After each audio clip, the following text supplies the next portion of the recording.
Quelqu'un t'envoie chaque mois le même colis alimentaire. Il y a un expéditeur. Mais le nom change à chaque fois. Tu penses que ce sont différentes personnes qui te les envoient?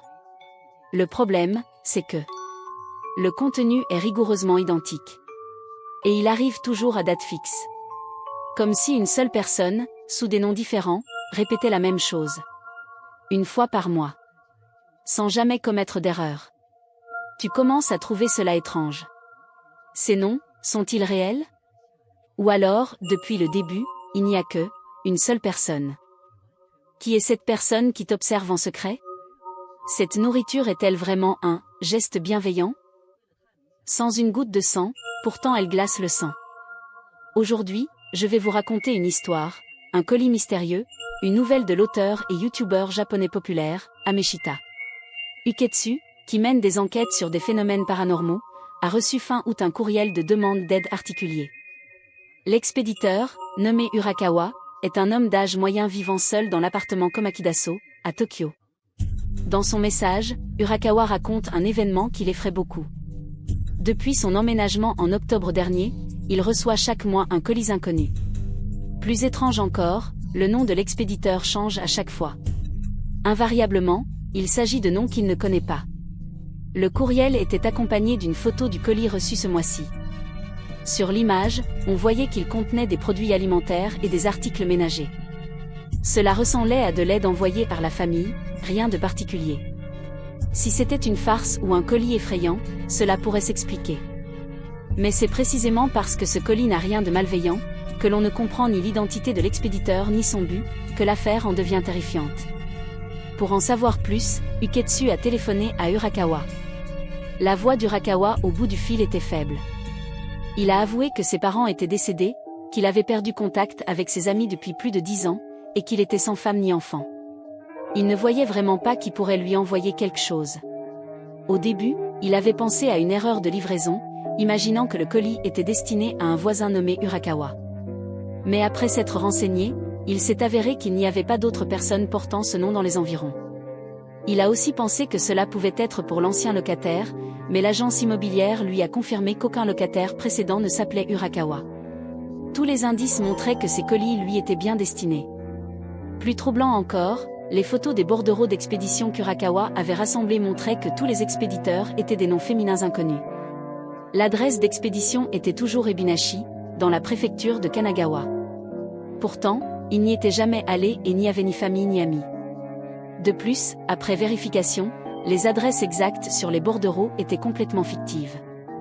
Manifestement, ces colis ne venaient pas de plusieurs personnes, mais d'une seule utilisant des noms et adresses différents à chaque fois. Pourquoi agir ainsi? Utiliser un faux nom suffit à dissimuler son identité. Quel était le but de ce changement fréquent? Uketsu ne voyait pas de piste. Urakawa lui a alors confié autre chose d'étrange. Vers la mi-octobre de l'année précédente, peu après son emménagement, un soir qu'il s'apprêtait à dormir, il avait entendu dehors un bruit de pas traînant, comme une jante tirée. Le bruit s'était arrêté devant sa porte. Pensant qu'il avait un visiteur, il avait attendu une minute environ, mais la sonnette n'avait pas retenti. Alors qu'il s'approchait de la porte, les pas avaient repris. En ouvrant, il n'avait aperçu qu'une silhouette de petite taille s'éloignant rapidement. Dans le couloir sombre, il n'avait pu distinguer son sexe. Cette personne n'avait rien laissé devant la porte. Ce visiteur mystérieux a fait soupçonner à Uketsu qu'il pouvait être lié à l'expéditeur des colis. S'agissait-il d'un harceleur? Dans ce cas, Uketsu a conseillé à Urakawa, par mesure de sécurité, soit de porter plainte, soit de déménager.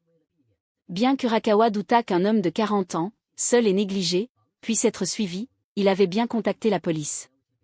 Mais l'affaire n'avait pas été jugée assez grave pour être prise au sérieux. Quant à déménager, c'était impossible. Après la faillite de son entreprise l'année précédente, son travail actuel lui permettait à peine de payer les 20 000 yens de loyer mensuel. Il n'avait pas les moyens de partir.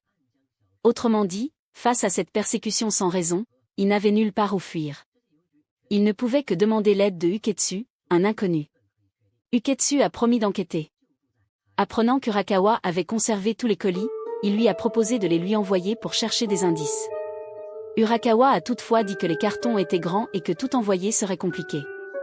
Ils ont donc convenu d'envoyer d'abord le colis du mois en cours.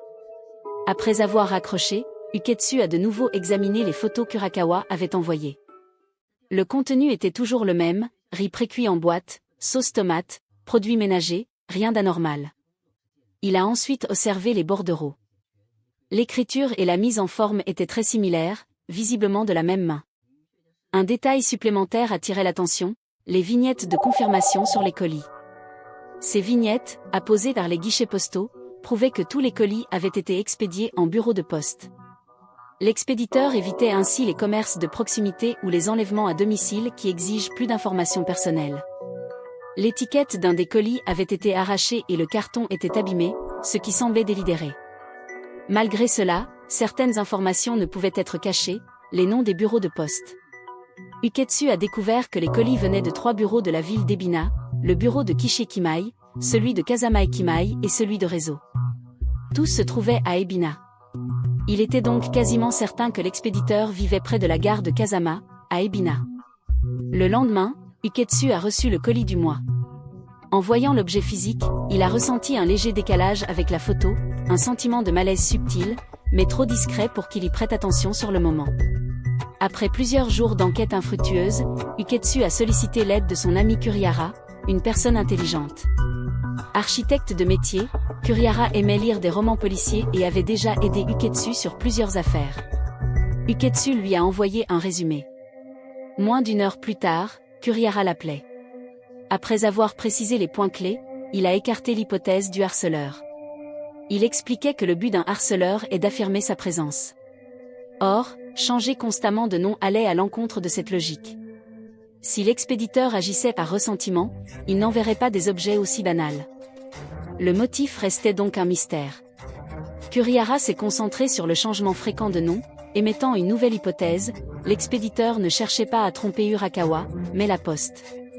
Il a expliqué, si un colis est refusé, il est renvoyé à l'expéditeur. Si les coordonnées de l'expéditeur sont fausses, le colis devient un problème pour la poste, et l'expéditeur peut être blacklisté. L'expéditeur, pensant qu'Urakawa pourrait refuser les colis, utilisait donc à chaque fois de faux noms et adresses.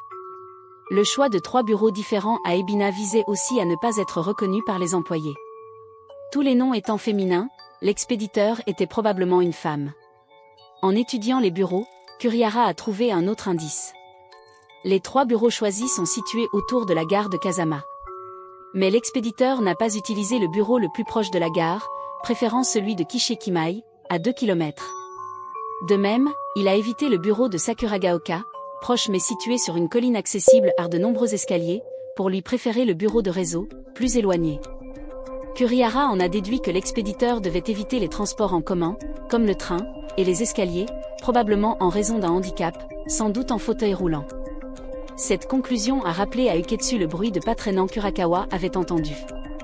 Le visiteur mystérieux était probablement l'expéditeur, qui avait fait le voyage de Kanagawa à Tokyo, était venu jusqu'à la porte d'Urakawa, et était reparti sans rien faire. Il devait y avoir une raison importante. Sur ce point, Kurihara a attiré l'attention sur les bordereaux. L'expéditeur n'avait jamais écrit le nom complet d'Urakawa, seulement Monsieur Urakawa. Ce n'était pas qu'il ne voulait pas, mais qu'il ne connaissait pas son prénom. Kurihara a alors émis une déduction troublante, l'expéditeur n'envoyait pas ses colis à Urakawa personnellement, mais à la chambre 102. Cette idée a soudainement éclairci tous les points obscurs. L'expéditeur était venu à la porte d'Urakawa uniquement pour voir le nom sur la plaque. Comme on y inscrit généralement que le nom de famille, il n'a pu écrire que Monsieur Urakawa sur les bordereaux. Il envoyait les colis plutôt que de les apporter lui-même à cause de son handicap, le voyage mensuel avec des charges lourdes entre Kanagawa et Tokyo étant trop difficile. Quant à sa persistance à envoyer des colis à cette chambre, Uketsu et Kurihara ont eu la même sombre intuition, une offrande. Les colis étaient des offrandes. Kurihara a dit que c'était l'hypothèse la plus plausible. L'expéditeur faisait une offrande à une personne décédée dans la chambre 102.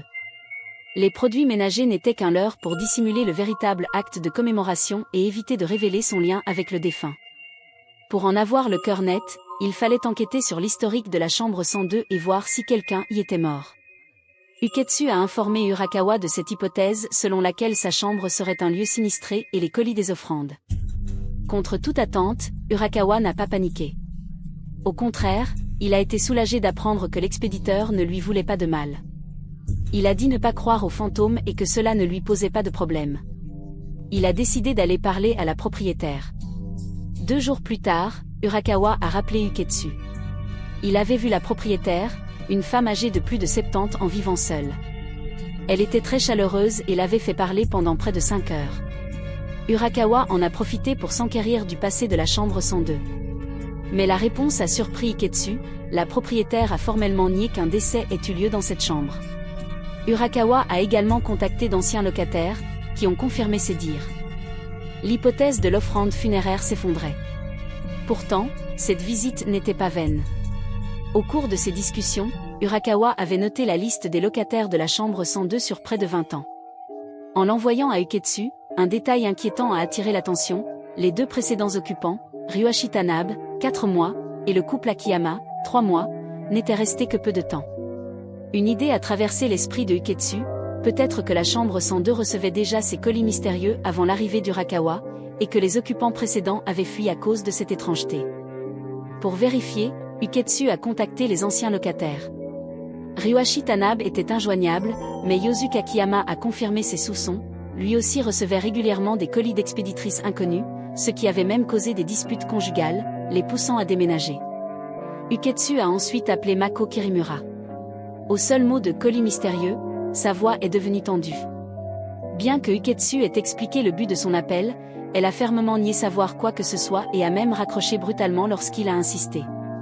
Cette réaction évasive l'a rendue hautement suspecte. Uketsu a partagé ses informations avec Kurihara, qui a aussi concentré ses soupçons sur Mako Kirimura.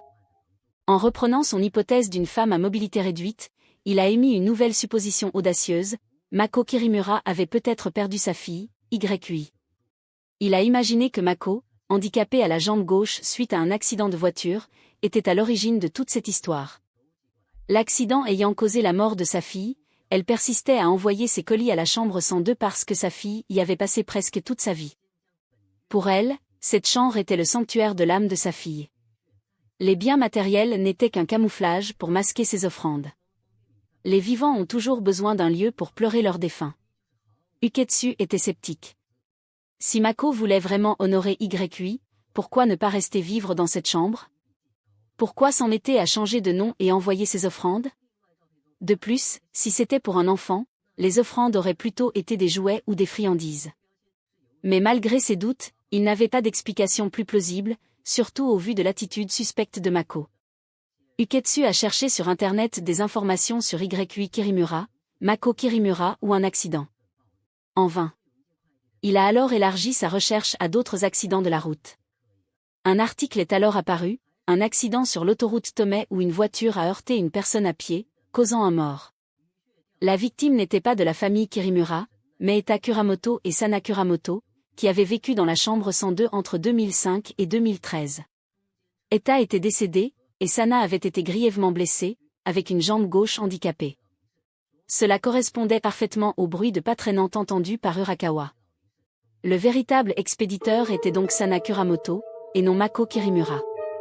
L'intuition de Kurihara sur un accident était bonne, mais il s'était trompé de personne. La vérité se précisait, mais un nouveau mystère apparaissait, si Sana Kuramoto était l'expéditrice, que cachait Mako Kirimura. En partageant ses nouvelles découvertes avec Kurihara, celui-ci a éludé ses questions et a évoqué de manière inattendue la pauvreté. Il a dit que des personnes comme eux, qui n'avaient jamais connu la misère, ne pourraient peut-être jamais comprendre l'essence de cette affaire, avant de raccrocher rapidement. Uketsu a informé Urakawa de ses révélations. Urakawa l'a remercié, disant qu'il était enfin rassuré. Mais sa voix semblait anxieuse, sans aucun soulagement. Uketsu avait le pressentiment que cette histoire n'était pas terminée. Quelques jours plus tard, il a reçu un appel d'un numéro qui lui semblait familier. Il a fini par se souvenir qu'il s'agissait du numéro de Sana Kuramoto. Mais ce n'était pas Sana au bout du fil, c'était sa sœur aînée, Matsumotori. Elle rappelait parce qu'elle avait manqué un appel de Uketsu quelques jours plus tôt. Uketsu était troublé, pourquoi sa sœur utilisait-elle le téléphone de Sana? Il a alors raconté toute l'histoire à Ri. Celle-ci n'était pas au courant. Elle a dit que sa sœur, depuis la mort de son mari, s'était repliée sur elle-même.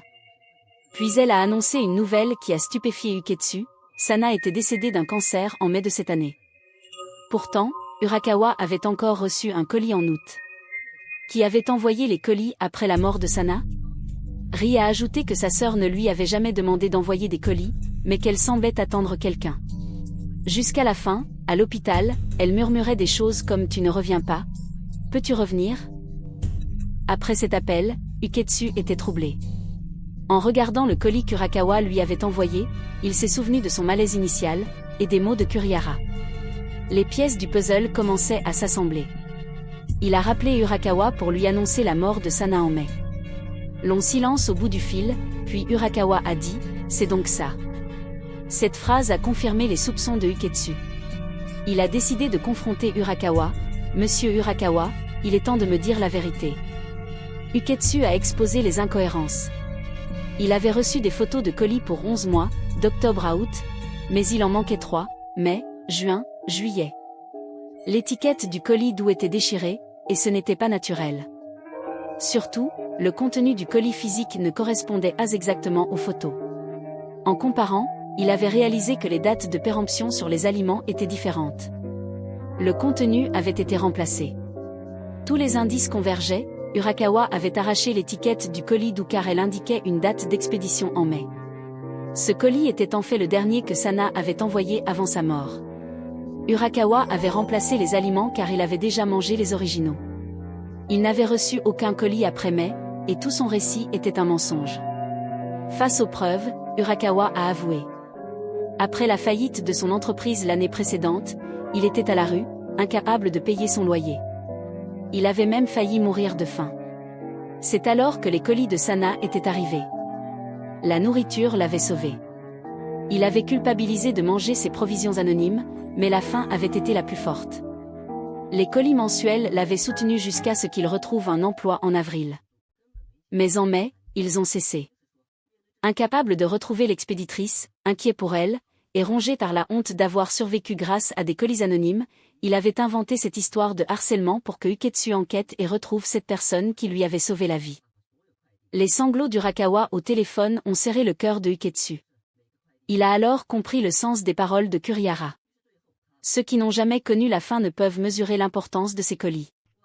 Uketsu a ensuite rappelé Mako Kirimura pour l'informer de la mort de Sana et de la vérité sur les colis. Mako a alors baissé sa garde et a révélé son secret.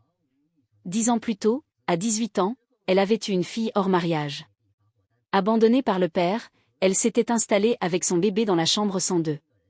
Sans ressources, vivant de petits boulots, elle accumulait les impayés de loyer. Mal nourrie, elle ne pouvait allaiter, et l'enfant pleurait sans cesse. Désespérée, elle avait reçu les premiers colis anonymes de Sana. La nourriture lui avait rendu des forces et permis d'allaiter sa fille. Ces colis mensuels avaient été sa bouée de sauvetage et celle de son enfant, jusqu'à ce qu'elle trouve un travail stable et puisse déménager. Aujourd'hui, sa fille, YUI, avait 9 ans et était en pleine santé. YUI est si turbulente, j'ai du mal à la gérer. Elle est comme un garçon, elle part seule sans prévenir. S'occuper d'un enfant est vraiment difficile tous les jours. Mako avait gardé le silence à honte d'avoir consommé ces colis anonymes. En apprenant la mort de Sana, elle a regretté de ne pas l'avoir remercié et a demandé à Uketsu de l'aider à trouver sa tombe, pour que sa fille YUI de 9 ans puisse aller dire merci à cette bienfaitrice inconnue. Uketsu avait désormais compris les situations d'Urakawa et de Mako. Pourtant, une question persistait, ces colis, composés de produits végétariens, ne ressemblaient pas vraiment à des offrandes funéraires. Ils semblaient plutôt destinés à des vivants. Pourquoi Sana s'obstinait-elle à envoyer ces colis à la chambre 102? Quel était son but? La réponse est venue en examinant à nouveau les photos. Sur une photo d'octobre de l'année précédente, un coin du carton, déchiré par l'ouverture du ruban adhésif, laissait apparaître quelque chose de couleur différente. Uketsu a eu une révélation. La paroi intérieure ondulée du carton crée des cavités, parfaites pour cacher des objets. Il a immédiatement ouvert le colis qu'Urakawa lui avait envoyé. Dans l'interstice, il a trouvé un petit papier roulé en boule. En le dépliant, il a lu une phrase étrange qui lui a glacé le dos. Il s'agissait du texte d'un rituel de descente spirituelle appelé Kushiose, dérivé du bouddhisme chinois. Contrairement à une simple invocation, ce rituel ne se contentait pas de prêter temporairement un corps à l'esprit du défunt. Il visait à offrir l'âme du médium à la déesse mère en échange du retour de l'esprit du défunt. Le rituel exigeait que le médium garde du riz dans la bouche, se regarde dans un miroir, et colle sur ses lèvres du papier imbibé du sang des proches du défunt, conjoint, famille. Une fois engagé, le médium ne peut plus revenir en arrière. En voyant les mots miroir et riz, Uketsu a soudainement compris la présence des objets dans les colis, les feuilles d'aluminium, les bols et assiettes en aluminium. Tous ces objets ont une surface réfléchissante comme un miroir. Et chaque colis contenait du riz précuit. L'horrible vérité l'a frappée. Sana n'avait pas cherché à honorer un défunt. Elle utilisait les occupants de la chambre 102 pour accomplir ce rituel de Kushiose et ramener son mari, Eta Kuramoto, mort dans l'accident. Les murmures de Sana à l'hôpital, « Tu ne reviens pas », n'étaient pas les divagations d'une désespérée. Elle attendait qu'Eta, incarné dans le corps d'un habitant de la chambre 102, revienne. Uketsu a secoué la tête, un élément manquait, le papier imbibé de sang. Il n'y en avait jamais dans les colis. Son plan semblait imparfait. Puis une pensée terrifiante l'a frappé. Il a regardé les aliments végétariens des colis, mapo tofu, curry épicé au poulet, ketchup. Tous rouges et liquides. Il était possible d'enfoncer une aiguille dans l'emballage et d'y introduire un peu de sang. Affamés, Urakawa et Mako n'auraient rien remarqué. En dévorant ces aliments, en se tachant le visage de sauce rouge, en s'essuyant avec les serviettes en papier fourni, le sang se serait imprégné dans le papier. Et pendant qu'ils mangeaient, leurs regards croisaient les surfaces métalliques et réfléchissantes des couverts et des plats. Les gestes quotidiens de ces occupants étaient devenus, à leur insu, l'accomplissement du rituel de Kushiose. Uketsu frémit. Sana avait-elle tout calculé ainsi? Pendant des années, elle avait transformé la chambre 102 en son hôtel rituel. Les colis qu'Urakawa et Mako considéraient comme leur planche de salut étaient en réalité le piège qu'elle avait méticuleusement tendu pour ramener son mari. Uketsu n'osait pas imaginer si le rituel, étalé sur 10 ans, avait finalement réussi. Mais la résurrection est impossible. Et selon les faits, Urakawa et Mako vivaient désormais normalement. Le plan de Sana semblait avoir échoué. Pourtant, un frisson a parcouru Uketsu. Il s'est souvenu des paroles de Mako qui rimera à propos de sa fille Yui. Yui est si turbulente, comme un garçon, elle part seule sans prévenir. S'occuper d'un enfant est vraiment difficile tous les jours.